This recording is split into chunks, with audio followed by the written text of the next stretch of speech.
Hello students, in this video today we are going to start our next topic, individual demand schedule with the graph and the market demand schedule with graph. Okay, so let us proceed to our today topic.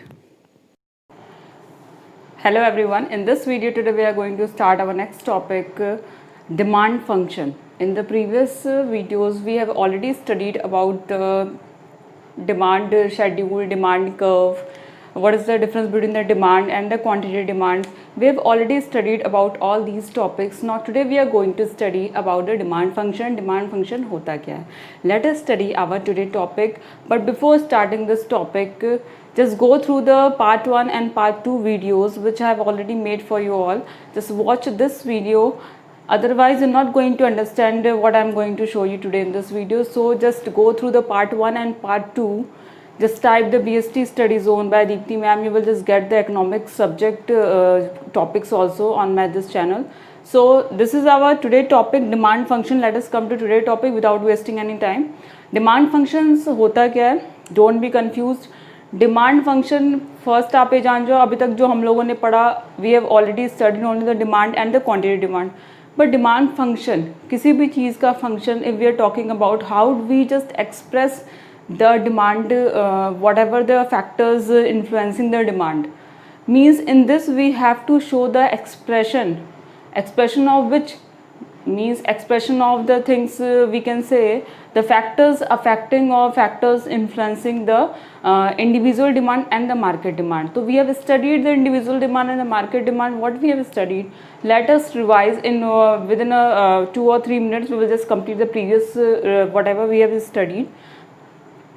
Individual demand and the market demand. What is the individual demand and the market demand? We have studied these are the two types of demand. हम लोगों ने पढ़ा था कि demand के दो types होते हैं, individual demand and the market demand. Individual demand में when we are talking about only a particular consumer और we are talking about only about one individual, तो we can say it just come into a individual demand. But here it is given the word demand. So we are not we are talking about one person, we are talking about a particular individual, but all the things related to the price or the quantity demand and the market condition is related only to a particular consumer. Means जब भी हम individual demand की बात करेंगे तो हमेशा हम एक पर्सन के प्राइस की, उसकी जो क्वांटिटी डिमांड है उसकी, what is the position of the market price, जब वो गया मार्केट में तो उसकी क्या पोजीशन थी, कौन कौन से फैक्टर्स उसको इन्फ्लुएंस किए, वो सारी चीज़ें हमें इंडिविजुअल डिमांड में देखने को मिलती है. When we are talking about the market demand, तो हम लोग मार्केट डिमांड में एक पर्टिकुलर इंडिविजुअल, एक पर्टिकुलर कंज्यूमर की बात नहीं करते हैं, हम उसमें ओवरऑल द कंज्यूमर की बात करते हैं, overall the persons involve showing there involvement in the market. तो हम सारी चीज़ों की बात करते हैं, उसमें सारे लोगों की बात करते हैं, more than 2 consumer, more than 3 consumer, more than 4 consumer. तो individual demand and the market demand हम लोगों ने बहुत अच्छे से उस चीज़ को पढ़ा है. उसके जो factors, it is very important. Factors जितने भी अफेक्ट करते हैं इंडिविजुअल डिमांड के, मैंने आपको बोला है कि आप इंडिविजुअल डिमांड के फैक्टर्स भी मार्केट डिमांड में मेंशन कर सकते हो, क्योंकि अगर हम इंडिविजुअल डिमांड के फैक्टर्स को देखें तो ओनली 6 और 7 points we have just taken the previous video.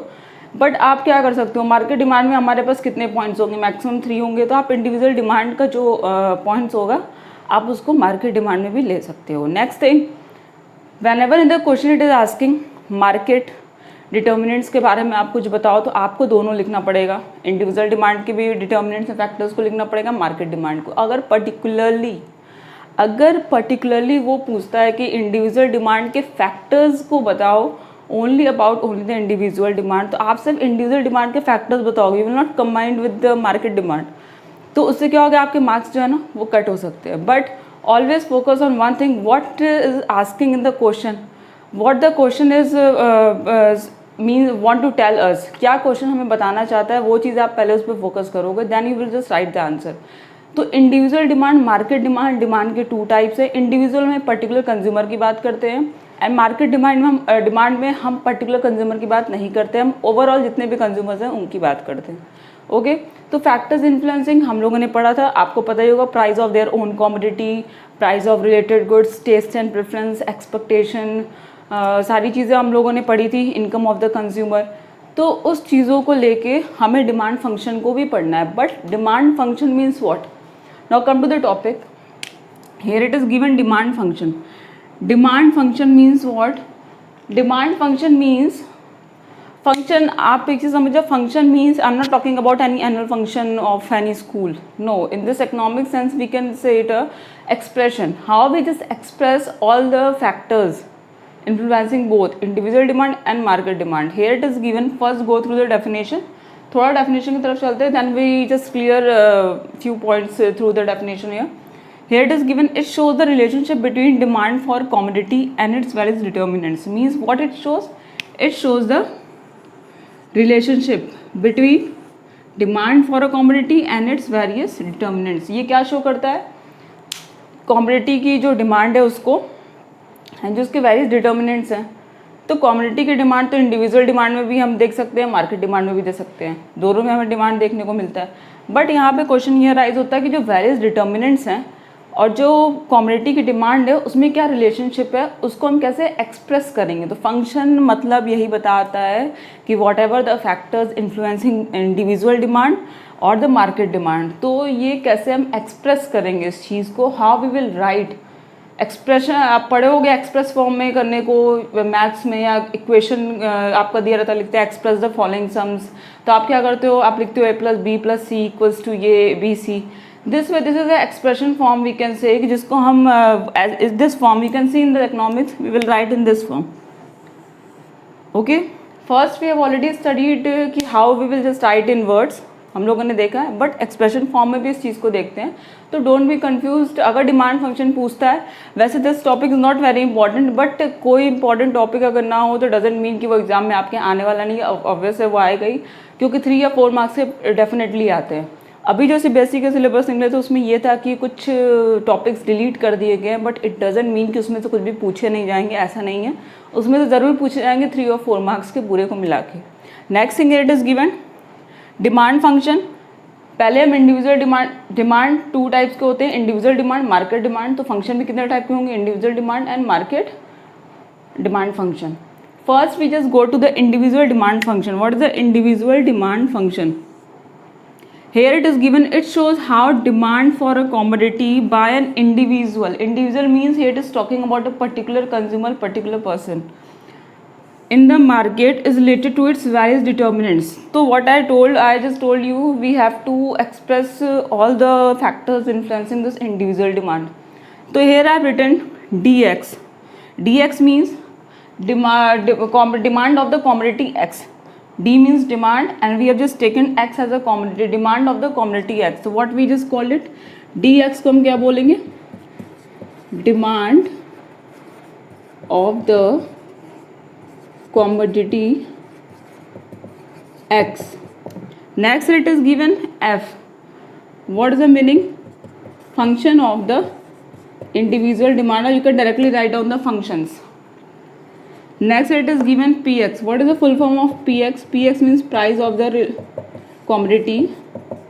What is the price of the commodity? It denotes. Next it is given pr. Pr means, p means price and r means price of related goods. Next it is given y. I told you always we express income in y. So this is very common thing. Y should be expressed in income of the consumer. Next here it is given T. T means taste and preference.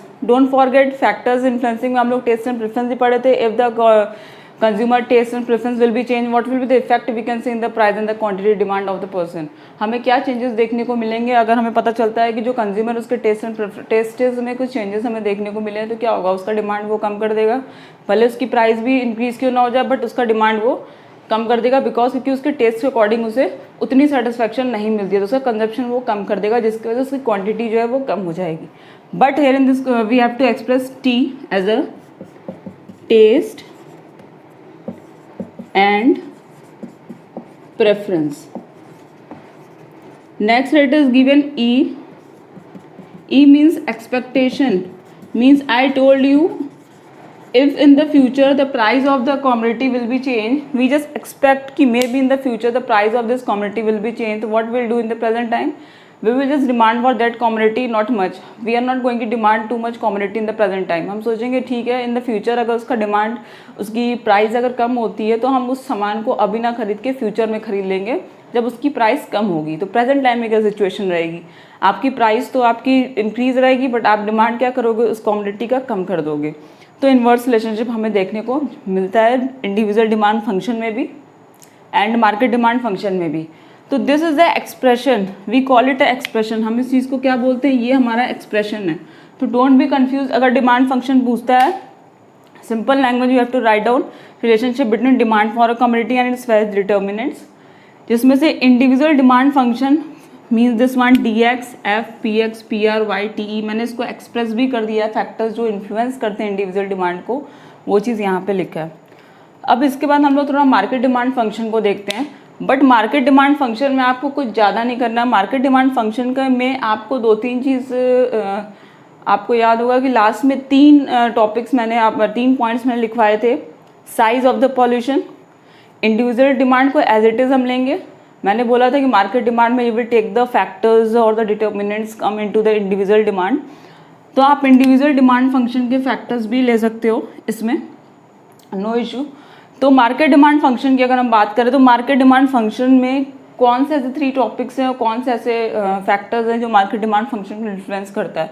तो क्या वो चीज़ हम यहाँ पे लिख सकते हैं, size of the pollution.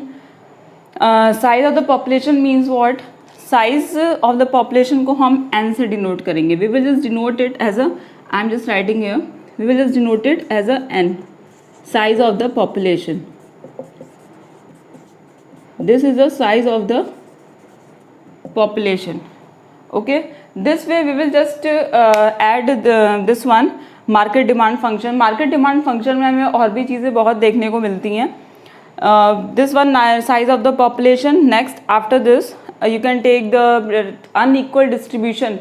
So you can just mention the D as a distribution income. Means too much you can write.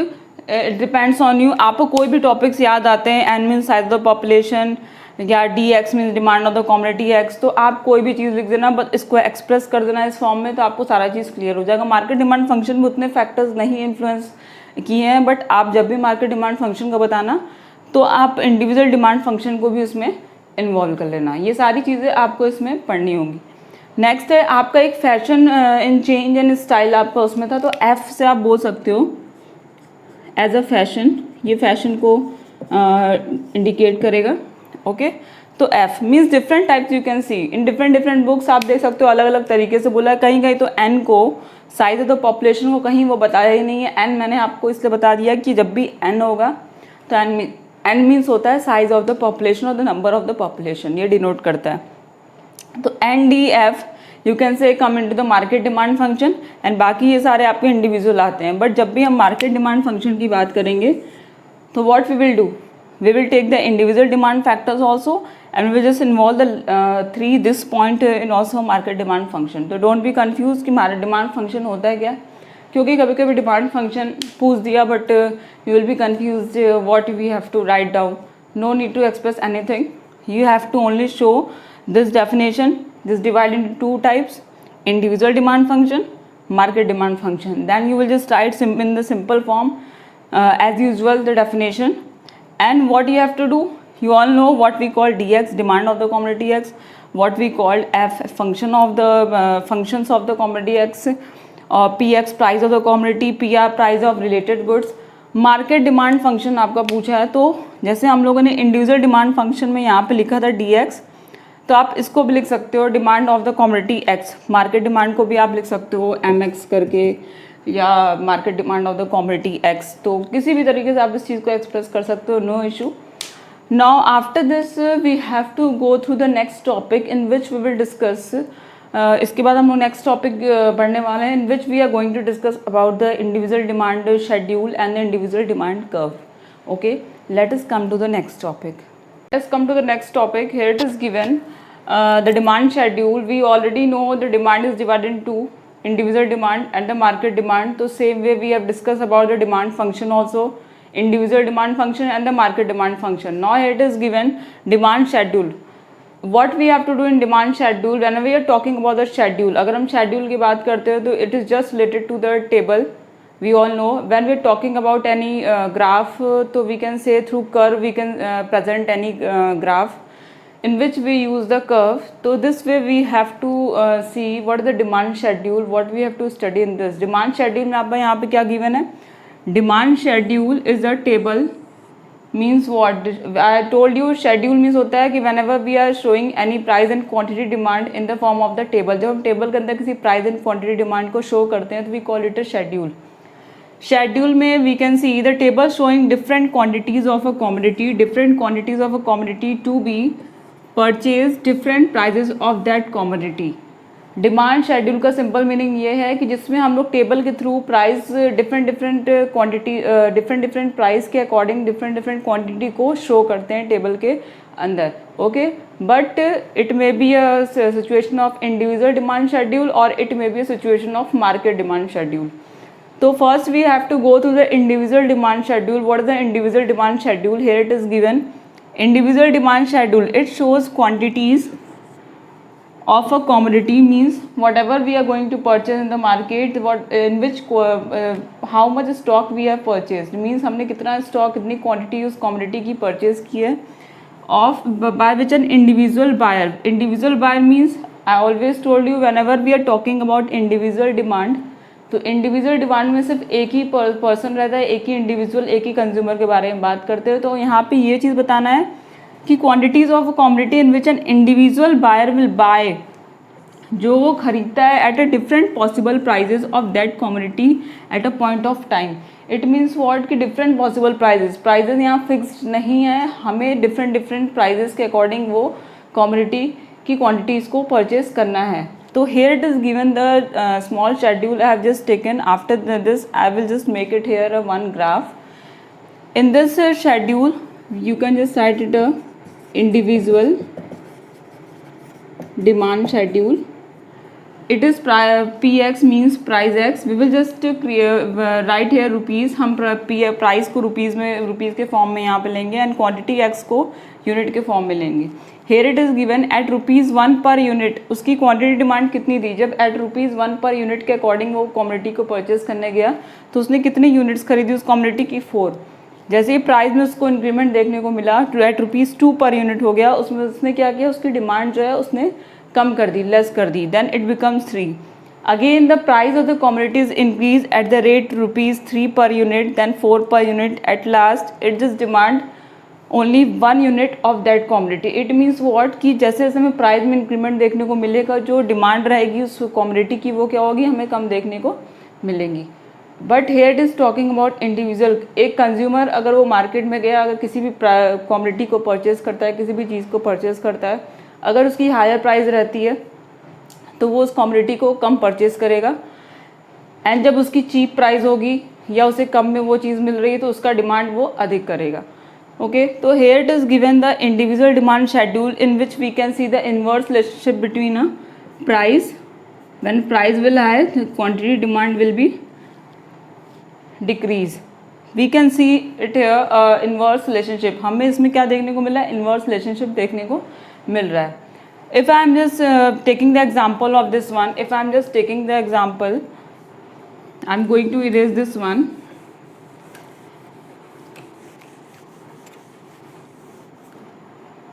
We can say if at 1 rupees we get 10 chocolates here.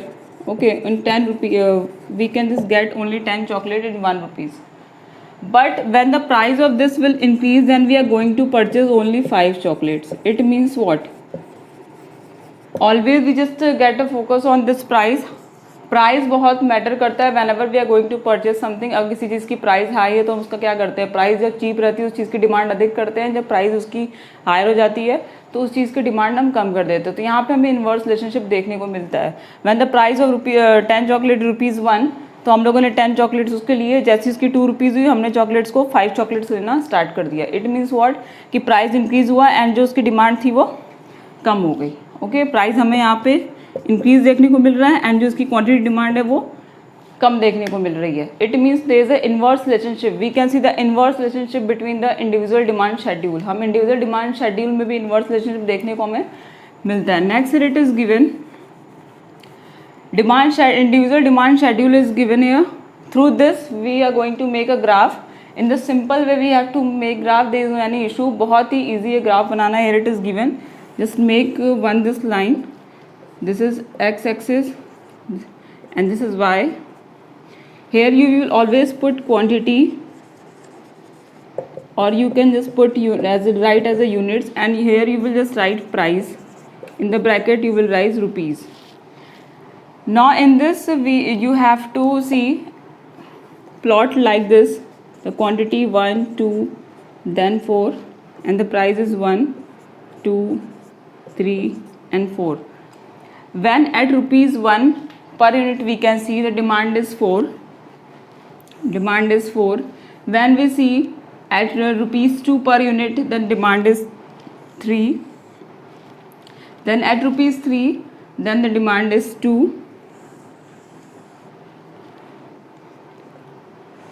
The demand is 2. Then at rupees 4 per unit we can see the demand is very less. So through this graph we can see, through this demand situation we can see it makes a demand curve. You can see here it makes a demand curve. This is your demand curve. We can call it a demand curve. Now here you can see this demand curve is sloping downwards. I always told you sloping downward का case कब होता है, जब हमें price और quantity में inverse relationship देखने को मिलता है. तो इंडिविजुअल डिमांड शेड्यूल भी हमारा स्लोप्स डाउनवर्ड नीचे की तरफ जाएगा. क्यों? क्योंकि हमें भी यहाँ पे इन्वर्स रिलेशनशिप देखने को मिल रहा है. That's why we can say the individual demand schedule always show the in the sloping downwards form. Why? Because there is an inverse relationship between the price and the quantity. This is an individual demand schedule. Now come to the next one, the market demand schedule. But through one example you can just understand it carefully in the next after this. Just go through this example. Here it is given. Whenever we are talking about any one person, we will say that A is a consumer. Okay, A is a consumer. We can say it will come into an individual demand. When we are talking about A and B is a consumer, then we will say it come into a market demand. It means what? When we are talking about only one consumer तो हमारा individual में आएगा. And when we are talking about A, B or you can take C and D, C और D भी एक consumer है, तो we can say it will come into market demand. Why? Because I have just taken this A also in this. मैंने क्या किया, इसमें A की भी इन्वॉल्वमेंट कर दी. तो A को जब मैंने इससे कंबाइंड किया तो हमें एक मार्केट डिमांड की सिचुएशन देखने को मिली. अब इस A को हम अलग से हैंडल नहीं करेंगे, इस A को अलग से सिचुएशन उसकी नहीं देखेंगे, क्योंकि A भी हमारे मार्केट डिमांड में इन्वॉल्व हो जाएगा. जब A भी मार्केट डिमांड में इन्वॉल्व हो जाएगा तो वी कैन से जो इसके फैक्टर्स भी होंगे, इसके डिटर्मिनेंट्स भी होंगे, वो भी हमारे मार्केट डिमांड में काउंट होंगे. ओके, तो through this example we are going to study about the market demand schedule and we will just make a market demand graph also. Now here it is given the market demand schedule. We have just seen the individual demand schedule और market demand schedule. देखते हैं कि how we have to make a schedule of this market demand. First go through the definition what is given here. Here it is given, it shows different quantities. It means what? It shows the different quantities of a commodity in which the consumers, here it is not talking about the consumer, it is just talking about all the consumers. Means अब सारे consumers की यहाँ पे बात हो रही है. But in this schedule we will take only two consumer A and B. हम उस चीज़ को assume करके चलेंगे. Here it is given intent to buy. Intent means they are just showing their willingness towards the product, intent to buy at different possible prices. Whatever the prices they are just seeing in the market, they are ready to purchase all that commodity in the at different prices and different quantity. तो market demand schedule में बस एक चीज़ का difference है कि हमने individual में सिर्फ एक पर्टिकुलर कंज्यूमर के बारे में बात किया था, बट मार्केट डिमांड में we will just take all the consumers. We can see the involvement of all the persons, all the individuals. Here it is given price X. Just go through the schedule. Here it is given PX 1 2 3 4. It is given the price at the rupees 1, at the rupees 2 per unit, at the rupees 3 per unit, then at the rupees 4 per unit. Consumer A, how here it is given the quantity taken by the consumer A. When the price is at the rupees 1, it is taken 4 units of this commodity X, and 2 3, then at the price of 3 it is taken 2, then at last when the price of this commodity X is 4 at the rupees per unit, then it is taken only 1 unit of that commodity X. When we are talking about the consumer B, there are two consumer, because we are just talking about the market demand, more than one consumer. So it is given the consumer B at the rate of rupees 1 per unit, he has just purchased only 5 unit of the commodity X. Then at the rate of 2 rupees per unit, he has purchased only 4, then 3, then at last at the rate of rupees 4, he has just purchased only 2 units. It means what? When we can see the price is increasing है, price हमें increase देखने को मिल रहा है, price हमें higher देखने को मिल रहा है, जिसकी वजह से जो कंज्यूमर ए हैं जो बी हैं वो अपनी क्वांटिटी डिमांड वो अपनी डिमांड कम करते गए, जिसकी वजह से हमें यहाँ पे इन्वर्स रिलेशनशिप देखने को मिल रहा है. In the same form we have already see in the individual, उसमें भी हमें इन्वर्स रिलेशनशिप देखने को मिला. इन्वर्स रिलेशनशिप तब होता है जब हमारा प्राइस इंक्रीज करता है या डिमांड कम होती है, या तो प्राइस कम होता है या तो डिमांड इंक्रीज होती है. But here we can see कि प्राइस में हमें इंक्रीमेंट देखने को मिला है. तो जब प्राइस हायर होगी तो ऑब्वियसली चीज़ है हम उस प्रोडक्ट को परचेज नहीं करेंगे, हम उसकी demand at a point of time उस चीज़ की डिमांड हम कम कर देंगे. तो we can see consumer A ने भी उसकी डिमांड कम कर दी, कंज्यूमर बी ने भी उसकी डिमांड जो है वो कम कर दी. But whenever we are talking about market demand, तो मार्केट डिमांड में क्या हम दोनों को कंबाइन कर देंगे. Then we can see directly when the price of the commodity at the rate of rupees 1 per unit, then both consumer A and B has taken 9 units of that commodity. At the rate of 2 rupees per unit, both the consumers taken 7 per unit. Then at the price of 3 rupees per unit, he has just taken 5. Then at the rupees of 4 per unit, both consumers has taken only 3 units of that commodity. It means what? When we are going to make a graph, अगर हम graph बनाएंगे तो we will just cut this one, हम इन दोनों को नहीं लेंगे, we will just directly go to the price to the quantity x. हम ग्राफ पे सिर्फ इस चीज़ को प्लॉट करेंगे एंड इस चीज़ को प्लॉट करेंगे. We are not going to take these because हमने इसको कंबाइन करके ही दोनों कंज्यूमर्स की क्वांटिटी डिमांड को यहाँ पे मेंशन किया है. Okay, now come to the graph of this market demand schedule.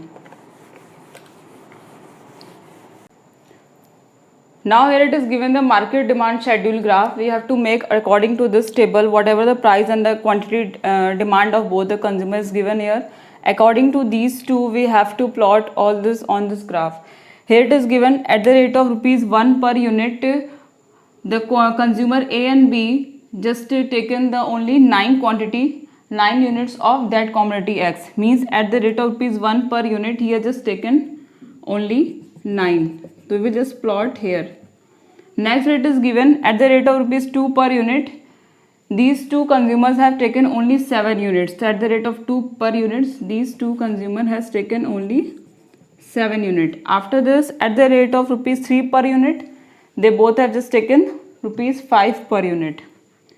Here we will just plot 5 per unit. Next, at the rate of rupees 4 per unit, last here he has just taken, these both consumer has taken only 3 per unit.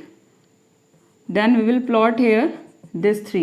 We can see in the individual demand schedule the demand curve is sloping downward. In the same condition we can see in the market demand schedule. जो market demand schedule में demand curve देखने को मिलेगा वो भी हमारा sloping downward के through हमको देखने को मिलेगा. This is called a market demand curve. This is a market demand curve. It is also sloping downward because we can see the inverse relationship between the price and the quantity of the commodity X. यहाँ पे भी हमें inverse relationship देखने को क्यों मिल रहा है? क्योंकि प्राइस इंक्रीज हुआ एंड क्वांटिटी डिमांड उसके अकॉर्डिंग कम होते गई. of the we can see it or we can take the both consumer A and consumer B quantity demand. हमने एक ग्राफ पे ही दोनों को प्लॉट कर दिया है, by which we can see कि हम यहाँ पे एक कंज्यूमर की बात नहीं कर रहे हैं, हम 2 कंज्यूमर से अधिक की बात कर रहे हैं, या we are talking about only 2 consumer. तो through this graph we can see we have taken A consumer also and B consumer also, and whatever their prices we can see the changes in the price and their quantity demand. Through this graph we have already understand how to make a schedule, how to make a graph, how to make a demand schedule, demand graph, demand curve. All these things we have already studied in today's video. In the next video we are going to study about the law of demand, and whatever the reason of sloping downward and the inverse relationship, what was the exceptional case, all these things we are going to study in our next video. So thank you class for today.